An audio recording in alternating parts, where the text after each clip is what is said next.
Leadership Drive, a series where we get leaders out of the office or maybe their home and into our car. My name is Alissa Henriksen. And I'm Lucas Henriksen. And we are the co-presidents of Gray Search and Strategy. And guess what? We are about to welcome our very next guest. And we're pretty excited because we think you're going to love her story. Come on in. Hello. Hey, Jennifer, how are you? I'm good. How are you guys? Good. Well, we are excited to get you out of your office and into our car. I am so excited to be out of the office and just out and about right now. So this is a series where we get leaders out of the office or maybe their home or wherever they're quarantining. Right. And into our car to just talk about life and business and all fun things. So we want to get to know you a little bit.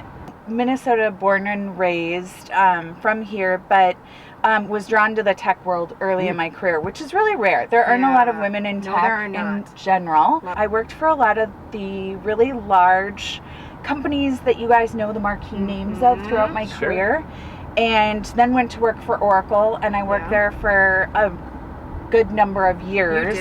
And so that really sparked my desire back then, you know, to build a company based off of next gen tech with diversity of that. Oh, wow. Where you would actually have diverse people building the tech, not just the same people we've always seen building tech. I always knew I would do it, but you know how sometimes you have that fear where you're like, am I ready? Yeah. Because I had come from a big company, I had this security of a large company, I made really great money, I'm like, this is all awesome.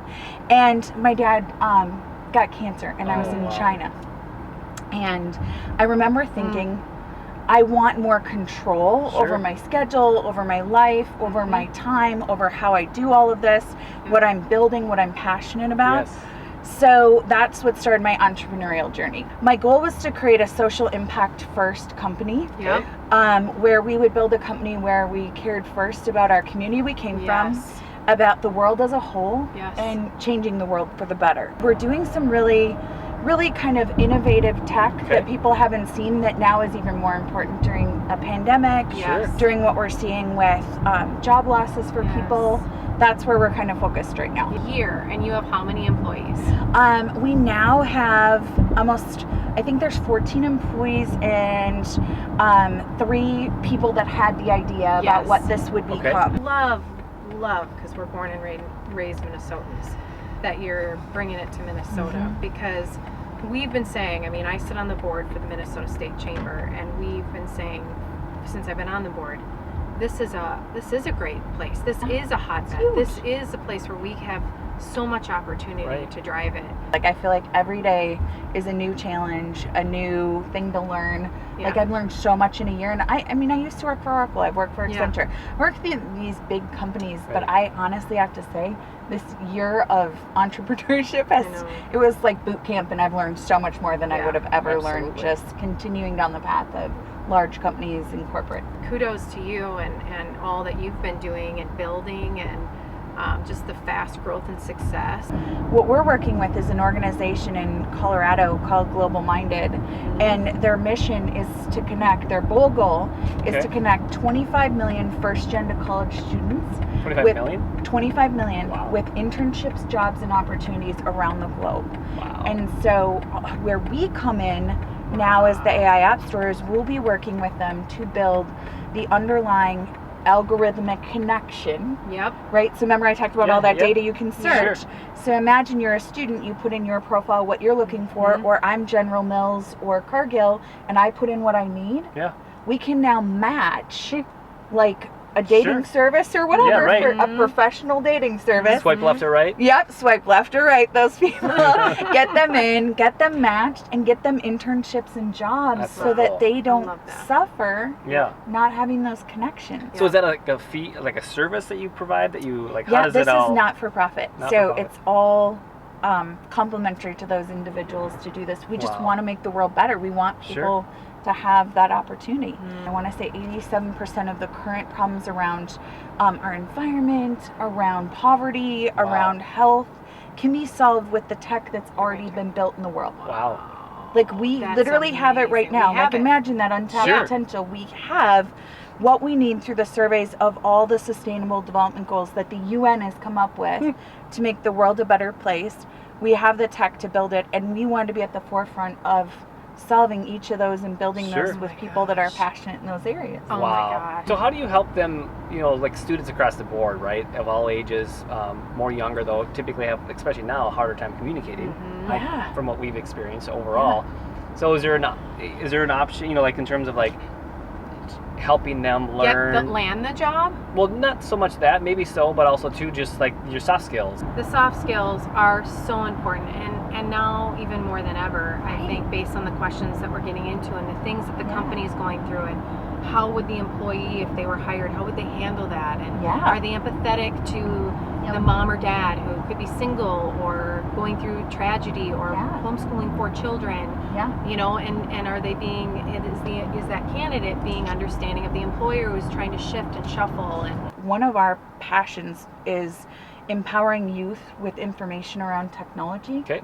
So personally, I've been working on a series of children's books for youth around AI and machine learning. My goal is, how do I help youth? Yeah. Sure. How do I empower youth? Yeah. Give them the skills they need to be interested in technology. And more girls. Yes. More girls Exactly. in tech. We need that. Well, exactly. All right, so we're going to switch it up a bit.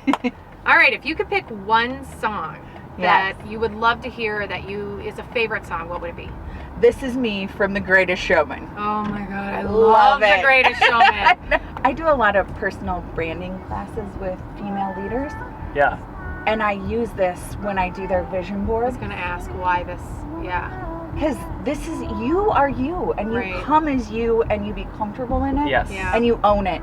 There are going to be so many people that try to change you and want you to be different or not let you speak up, and you cannot allow that. Have a voice. So rapid fire, are you ready for this? I hope so. I think so. Favorite color? Pink, for sure. Favorite food? My favorite keto food right now is steak. I love absolutely great steaks. Favorite restaurant? The Loop, for sure. Okay. I always go to the Loop in Weston. Meet so many people there. Favorite person you've ever met? Oh my gosh. So, Tony La Russa, former Major League Baseball head coach. Yep. He almost went to work in the front office for one of the teams on the West Coast. Favorite vacation spot? Oh, the Bahamas. Ooh, Nice. Would you rather skydive or hike Mount Everest? Skydive, for sure. What is your favorite thing about being an entrepreneur? Building the vision and the culture. Important piece of advice I received that I now try and give to everyone I talk to is, even as an entrepreneur, sometimes, you sell a company or you sell a business and that goes away, but I always keep your personal brand. Yeah. And not That's a only good build point. your company's brand, Absolutely. but your personal brand, because no one can ever take away who you are. True. We're very passionate about Yeah. community and giving back. It's kind of in our blood. It's how Yeah. we were raised. How about for you? Same thing. From early on when I grew up, funny thing was I did a lot of pageants because I thought that way I would raise all this scholarship money Sure. Yeah. to pay for college, because my dad's a teacher and my mom's a nurse. So I Okay. didn't grow up with a lot of money or Yeah. anything. And so I knew I would have to fund my education probably. Yeah. Very supportive of education, but I would probably have to pay for a lot of it. Yeah. So through that, there was a huge community service aspect. You've talked a lot about culture. Very passionate. I love it because we're also very passionate. We have another similarity there. Why do people love to work for AI? What AppStore? Why do they love to work that culture? What drives them to you? I think what people feel really passionate about is when they align to our core values and our core mission of we want to do better, we care about what we're building, we build it with impact. That those things resonate with people right now, especially. I think this isn't anymore about you take a job just to make money. I see a lot of people, at least that I work with, caring about the mission, the passion, what the company represents, and they don't want to work for companies that they don't feel like have the right core values. And we build humanized AI solutions. So anything we're building right now with the AI AppStore and going forward is all about people first. That's one of our hashtags we use is people first always. Better together. Yep. I mean, That is. I mean, that is what people want. You're spending all your Yeah. time at work. Yeah. You want to have a meaningful Yeah. day and be able to go home at night and go to bed and feel really good about the work that you're doing. Yeah. So what are some big things as you look ahead? We hope that in 10 years our foundation is doing really good things and we still sell tech to enterprises, but Yeah. you know, we have a foundation that's doing just as much around using our tech that we're building for good. Yeah. We want to represent trust in technology, trust in the company that you're utilizing either as an enterprise or personally, and building that vision. Hiring's is that going to be a challenge as you look ahead? Oh my gosh, yeah. What's going to be critical for all companies is finding a partner that helps them with that. The element you guys bring, that's the intangibles of what's the culture fit. Yes. Because I'm guessing you have great stories about even candidates that wouldn't have gotten probably a second look, but you were able to match them and they're the best hire that company's ever had. We've had to work hard and we come from different and challenging backgrounds. Yeah. And it's about getting to know those people, to understand who they are and what their story is and what they're passionate about, to make that connection. And time again, that is what we've done. I mean, it's we don't look at the black and white of resume. That's a piece, a tiny piece.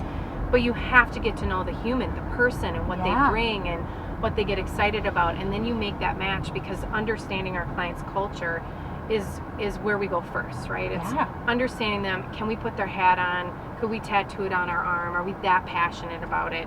And then getting to know the people and connecting those dots, and that's what really gets us excited. Yeah. I think so many times there's so many companies that don't do the extra effort or the work, right? Because it's just, let me slam a body in this position and make a bunch of money off of it, versus doing it the way that I love that you guys do it, where it's with, you know, that utmost care and concern both for the candidate as well as your companies and your clients you're working with. And I think you made a comment before about humanizing AI, and that's kind of really what this whole process that we've always done, right? Is pushing back, thinking differently. Let's have our clients reported ahead. Oh boy, think differently, right? That's the big thing.